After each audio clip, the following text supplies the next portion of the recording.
25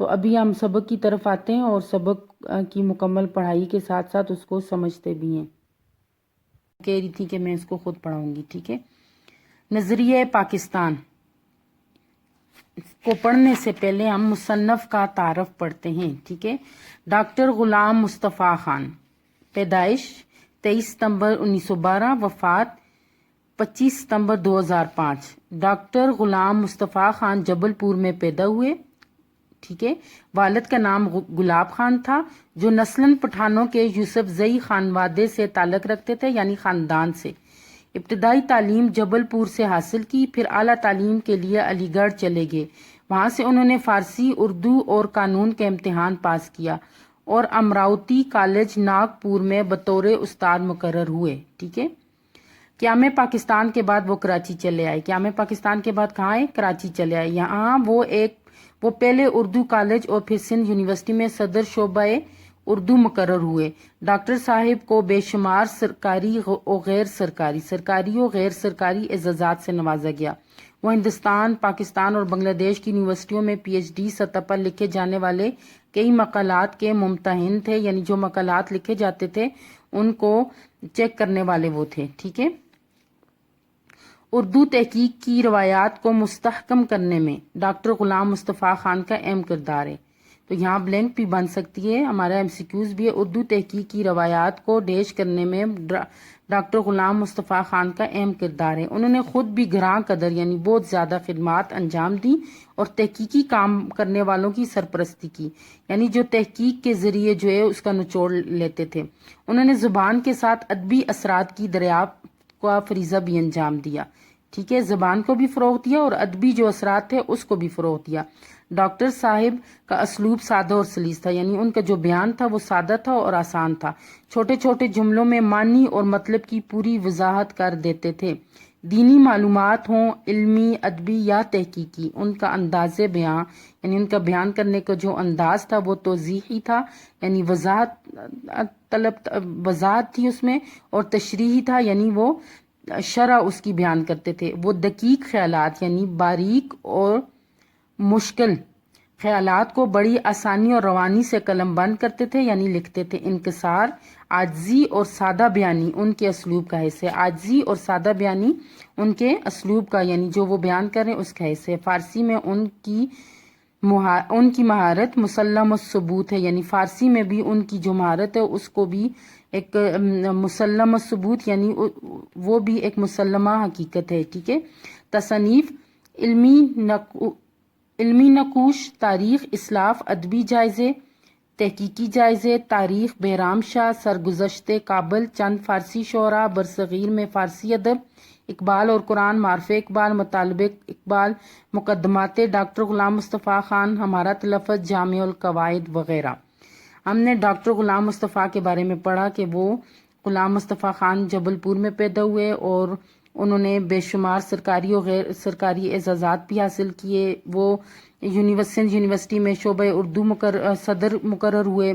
ٹھیک ہے. پھر انہوں نے پی ایچ ڈی کی سطح پر لکھے جانے مقالات کے ممتحن بھی رہے اور ان کی تصنیف کے بارے میں پڑھا. پھر ان کی جو اس کی خصوصیات ہیں وہ کیا تھیں کہ وہ توضیحی اور تشریح تھی اور دقیق خیالات کو وہ بڑی آسانی سے قلم انکسار تھا اور سادہ بیانی ان کے اسلوب میں تھی. ٹھیک ہے. اب ہم سبق کی طرف آتے ہیں. سبق نظریہ پاکستان، ڈاکٹر غلام مصطفیٰ خان، تحقیقی مضمون. دیکھیں، نظریہ پاکستان تحقیقی مضمون ہے. مسلمانوں نے ہمیشہ رواداری کو اپنا شیوا بنایا، رواداری، ادب اور لحاظ کو. لیکن جب کفر و الحاد یعنی بے دینی اپنا غلبہ حاصل کرنا چاہتا ہے تو مسلمان اس کے مقابلے کے لیے ڈٹ کر کھڑا ہو جاتا ہے. ٹھیک ہے. یعنی کفر جب زور پکڑتا ہے تو مسلمان اس کے مقابلے میں کھڑا ہو جاتے ہیں. کفر و الحاد جو ہے مرکب عطفی ہے. بادشاہ اکبر کی بیجا رواداری یعنی مذہبی یا دینی معاملات میں فراخ دلی اور ملکی سیاست میں ہندوؤں کے عمل دخل کی وجہ سے ملک میں کافرانہ طور طریقے اس قدر رائج ہو گئے تھے کہ مسلمانوں کی آزادی خود ان کے دینی معاملات میں بھی ختم ہو گئی تھی. اب بادشاہ اکبر جو تھا، بادشاہ اکبر کا اصل نام جلال الدین محمد اکبر تھا. ہندوستان پر نصف صدی تک حکومت کی اس نے، ٹھیک ہے، اور تاریخ میں اکبر اعظم کے نام سے مشہور ہوا۔ عمر کوٹ سندھ میں پیدا ہوا۔ اپنے باپ ہمایوں کی وفات کے بعد 14 سال کی عمر میں حکومت سنبھالی۔ عمر کم تھی، اسی وجہ سے زیادہ تر ہندوؤں کی باتوں میں آ جاتا تھا، اور بہت زیادہ کہا جاتا ہے کہ اس کی بیویوں میں بہت زیادہ جو ہے تو وہ ہندو عورتیں جو ہے اس کی بیویاں تھیں، ٹھیک ہے۔ اس وجہ سے جو ہے تو بہت زیادہ اس نے اسلام میں ترمیم کرنی شروع کر دی تھی، مطلب ہندوؤں کے رسم و رواج جو ہیں تو وہ بیچ میں لے آیا تھا، ٹھیک ہے۔ ہندوؤں کے عمل دخل کی وجہ سے ملک میں کافرانہ طور طریقے اس قدر رائج ہو گئے تھے کہ مسلمانوں کی آزادی خود ان کے دینی معاملات میں بھی ختم ہو گئی تھی۔ اچھا، چنانچہ اکبر کے آخری دور میں اسلام کی سربلندی کے لیے حضرت مجدد الف ثانی 1564 میں پیدا ہوئے تھے اور 1624 میں وفات پائی تھی انہوں نے، ٹھیک ہے۔ یہ مشرقی پنجاب کے ایک شہر سرہند میں پیدا ہوئے۔ اس لحاظ سے شیخ احمد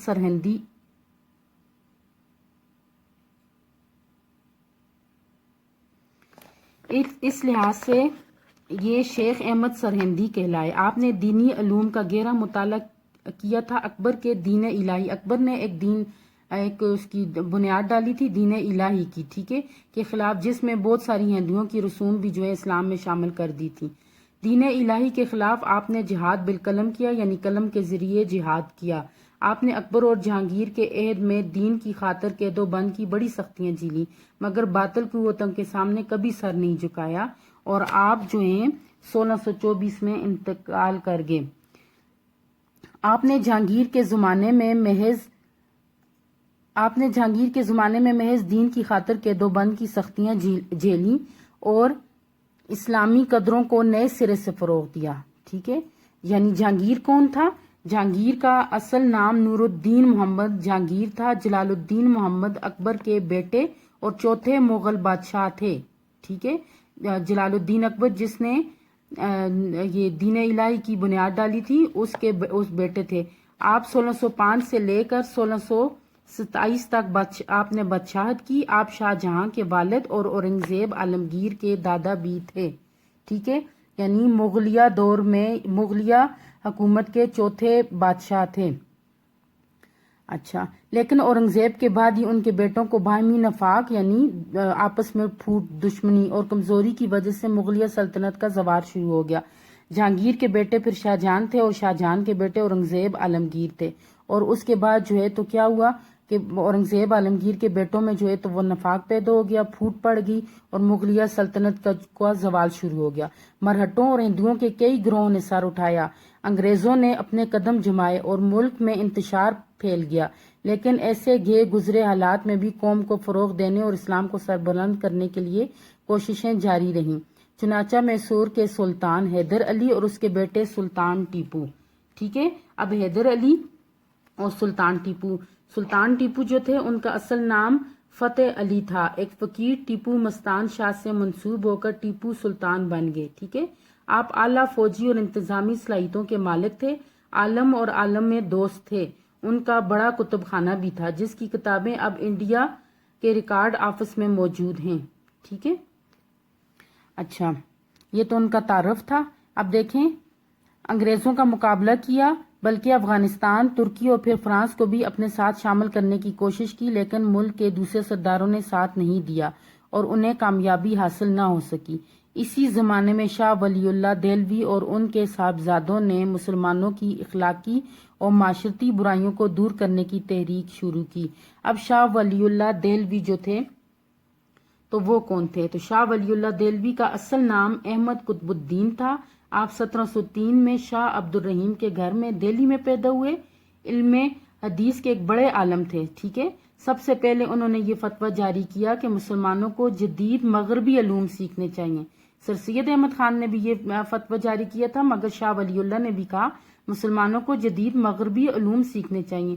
خود شاہ صاحب نے قرآن کا فارسی میں ترجمہ کیا۔ آپ نے سنا ہوگا کہ شاہ ولی اللہ نے قرآن پاک کا فارسی میں ترجمہ کیا، ٹھیک ہے۔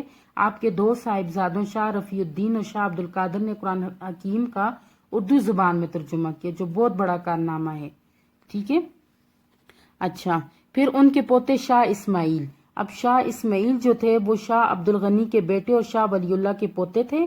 مذہبی علوم کے علاوہ فلسفہ اور ریاضی میں بھی کمال رکھتے تھے. ٹھیک ہے، فلسفہ اور ریاضی میں بھی ان کو کمال حاصل تھا. ساتھ ہی وہ ایک اعلیٰ درجے کے سپاہی بھی تھے اور سینکڑوں لوگوں نے ان کے ہاتھ پر بیعت بھی کی تھی. ٹھیک ہے، آپ پوتے شاہ اسماعیل نے اپنے مرشد سید احمد بریلوی، اب سید احمد بریلوی جو تھے وہ امام حسین کی اولاد میں سے تھے، کے ساتھ اسلامی اصولوں کو دوبارہ رائج کرنے اور ملک کو غلامی سے آزاد کرانے کی کوشش میں 1831 میں اپنی جانیں قربان کر دی. تاہم انہوں نے مسلمانوں کے دلوں میں جوش اور ولولہ پیدا کیا. چنانچہ 1857 کی جنگ آزادی جو تھی میں مسلمانوں نے پھر اپنے قدم جمانے کی کوشش کی، لیکن انگریزی اقتدار مستحکم ہو چکا تھا، اس لیے انہیں کامیابی حاصل نہ ہو سکی. انگریز پوری طرح مسلط ہو چکے تھے. ٹھیک ہے، اس زمانے میں سر سید نے مجبوراً انگریزوں سے مفاہمت کو غنیمت جانا، یعنی صلح کو، اور مسلمان قوم کی اخلاقی اور تہذیبی اصلاح پر توجہ دی. کس پہ؟ سر سید احمد خان نے پہلے کس نے؟ شاہ ولی اللہ نے مغربی تعلیم سیکھنے کے لیے کہا، اور پھر سر سید احمد خان نے جو کیا کہ اخلاقی اور تہذیبی اصلاح پر توجہ دی اور ان کے دلوں سے احساس کمتری کو دور کرنے کی بھی کوشش کی. ٹھیک ہے، ان کے دلوں سے احساس کمتری کو دور کرنے کی کوشش کی. 1858 میں ہندوؤں نے کانگریس کی بنیاد ڈالی. کب؟ 1885 میں 1885 میں ہندوؤں نے کانگریس کی بنیاد ڈالی. ظاہر یہ کیا کہ وہ ملک کی تمام قوموں کو ان کے حقوق دلوائیں گے، مگر ایسا نہیں تھا. آپ کو پتہ ہے کہ جو کانگریس تھی تو کانگریس جو ہے وہ مکمل طور پر جو ہے ہندوؤں کو سپورٹ کر رہی تھی، لیکن بعد میں پتہ چلا کہ وہ صرف اپنے حقوق کا تحفظ چاہتے ہیں. انہوں نے مسلمانوں کو ان کے کاروبار سے بھی محروم کرنا شروع کر دیا. سرکاری ملازمت انہوں نے اردو زبان جو تھی تو اس کو بھی ختم کر دیا اور اس کی جگہ ہندی کو پھر انگریزی کو رائج کیا. نیز انہوں نے مسلمانوں کی مشترکہ زبان اردو کے مقابلے میں ہندی کو قائم کر دیا. ٹھیک ہے، سر سید نے مسلمانوں کو ہندوؤں کی اس کانگریس اور ان کی سیاست سے علیحدہ کرنے کی کوشش کی، اور ان کے ایک دوست مولانا محمد قاسم نے دیوبند میں مسلمانوں کی دینی تعلیم کی طرف توجہ دلائی، یعنی دارالعلوم کی بنیاد رکھی. ٹھیک ہے، دیوبند میں دارالعلوم کی. پھر سر سید کے ایک رفیق نواب وقار الملک نے 1906 میں کل ہند مسلم لیگ کے نام سے مسلمانوں کی ایک الگ تنظیم کی بنیاد ڈالی. ٹھیک ہے، مسلم لیگ تنظیم ڈھاکے میں قائم ہوئی، جہاں ہندوؤں نے سازش کر کے مسلمانوں کو زخم پہنچانے یعنی نقصان پہنچانے کے لیے مشرقی بنگال اور آسام کا وہ صوبہ جس میں مسلمانوں کی اکثریت تھی ختم کرا دیا، یعنی ان سے علیحدہ ہو گیا، اور 1911 میں اسی علاقے کو پھر بنگال میں شامل کر دیا گیا. ٹھیک ہے بیٹا، آج ہم نے جو پڑھا ہے وہ تحریک نظریہ پاکستان ہم نے پڑھا ہے. ڈاکٹر غلام مصطفیٰ جو ہیں ان کا تحقیقی مضمون ہے نظریہ پاکستان، اور اس میں انہوں نے مسلمانوں نے کی جو اس کے بربادی کے اسباب تھے یا مسلمانوں کے زوال کے جو اسباب تھے وہ بتائے، اور اس میں انہوں نے بادشاہ اکبر کی بجا رواداری ادھر سے ہی شروع ہوا مغلیہ دور کا خاتمہ، کہ بہت سے ہندو رسمیں جو ہیں تو وہ مسلمانوں کے اس میں شامل ہونا شروع ہوگی، اور کرتے کرتے جو ہے تو پھر یہ آگے تک سر سید احمد خان نے بھی اور شاہ ولی اللہ نے بھی مسلمانوں کو جو ہے تو وہ جدید مغربی علوم سیکھنے کی طرف ان کی توجہ دلائی.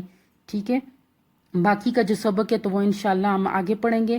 اور آپ لوگوں نے کام یہ کرنا ہے کہ 5 آپ نے MCQs اس میں سے بنانے ہیں، ہوم ورک ہے یہ آپ کو، اور 5 MCQs آپ نے جو ہم نے سبق پڑھے اس میں سے مصنف کے تعارف میں سے 5 MCQs اور 5 نظریہ پاکستان جو ہم نے 2 پیراگراف پڑھے اس میں سے بنانے ہیں، اور مجھے ان کی پکچر بھیجنی ہے، میں ان کے مارکس لگاؤں گی اور آپ کو واپس بھیجوں گی. ٹھیک ہے، اور آپ نے یہ پریکٹس نوٹ بک پہ یہ کام کرنے. اوکے بیٹا، اللہ حافظ.